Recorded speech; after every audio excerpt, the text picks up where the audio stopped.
Estamos em linha direta já com o Dr. Rodorval Ramalho, que é professor da Universidade Federal de Sergipe e é cientista social. Dr. Rodorval, o tema nosso para hoje é liberdade econômica. O que é mesmo liberdade econômica, Dr. Rodorval?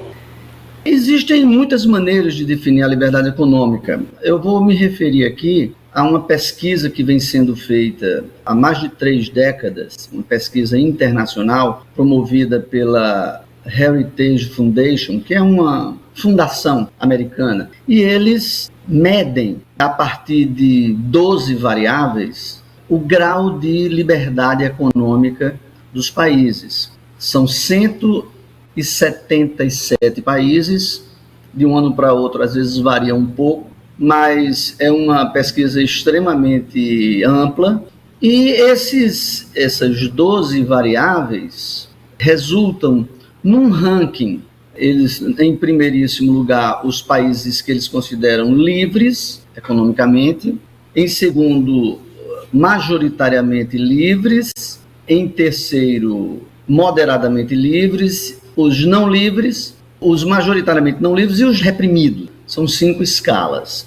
Mas o interessante desse ranking internacional feito pela Heritage Foundation é que essas 12 variáveis acabam compondo, né, um conjunto que procura explicar, claro, todas as explicações têm lá suas limitações, jamais produzimos verdades absolutas sobretudo nas ciências humanas, mas é um bom guia para observarmos o que é a liberdade econômica. Entre essas 12 variáveis, nós temos, por exemplo, a variável eficiência, efetividade do judiciário. Eles medem o nível de autonomia do judiciário, eles medem a segurança jurídica, que é muito importante, não é? Eles medem o grau de intervenção dos governos na economia, eles medem o grau de corrupção também, a integridade do governo. Eles medem também, através de outras variáveis, o universo regulatório,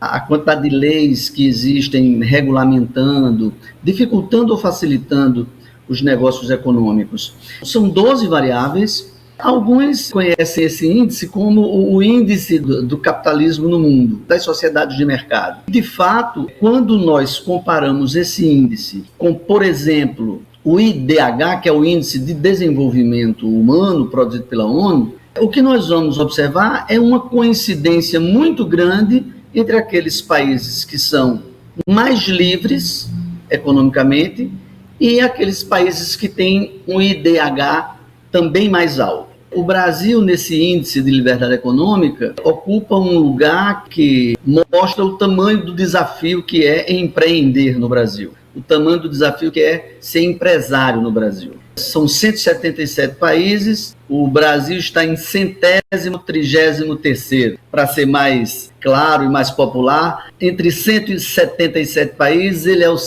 está no número 133, ou seja, o país é majoritariamente não livre.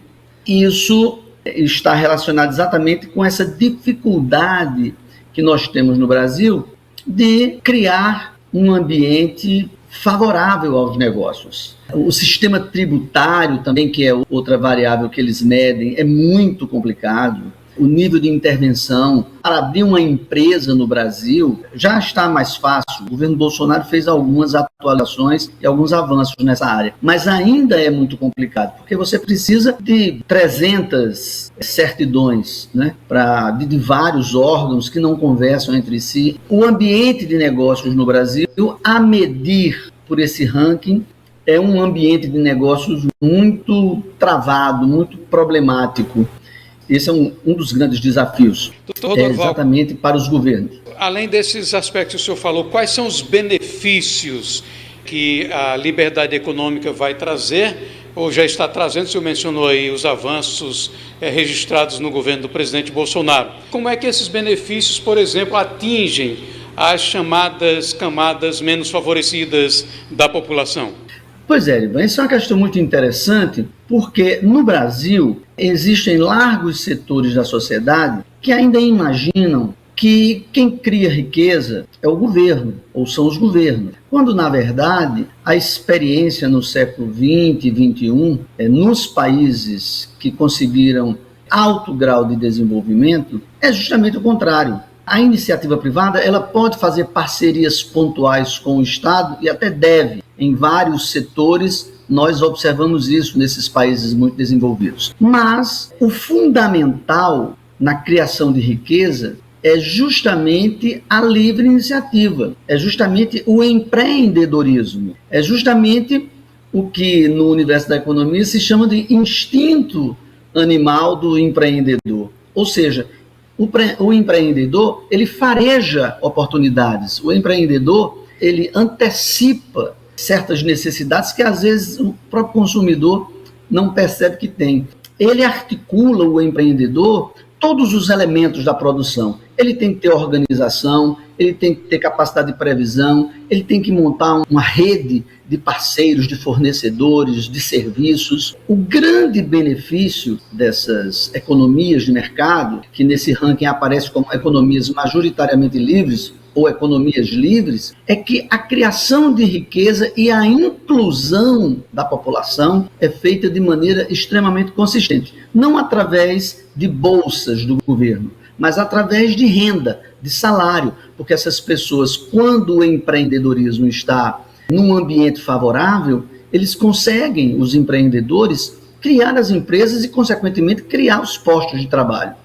E essas pessoas vão ser remuneradas e vão ter uma certa autonomia, inclusive, em relação ao governo. Ontem mesmo eu vi que, majoritariamente nos estados do Norte e do Nordeste, o número de pessoas com bolsas do governo é maior do que o número de pessoas com carteira assinada. Isso na parte norte do Brasil, né? Na parte de cima, aquela faixa que vai do Nordeste ao Norte, com exceção de 2 ou 3 estados no Norte, eu me lembro bem de Rondônia, mas em todos os estados do Nordeste existem mais pessoas dependentes do governo através dessas bolsas do que com carteira assinada. Ora, isso é um ambiente que, além de manter as pessoas acomodadas, sem renda e dependentes do governo, é também um ambiente onde não se cria riqueza. Porque o que é que o governo faz? O governo tira, através de impostos, riqueza de quem produziu. O governo não produz riqueza alguma. Ele tira de um e supostamente distribui para outros. Mas nesse caminho existem vários problemas, inclusive o problema da corrupção, do desperdício. Esses ambientes que são majoritariamente livres, que exercitam essa liberdade econômica, eles causam um impacto muito grande na inclusão das pessoas, na diminuição da pobreza, na distribuição de renda. São vários aspectos importantes que são oferecidos por essas economias majoritariamente livres ou livres.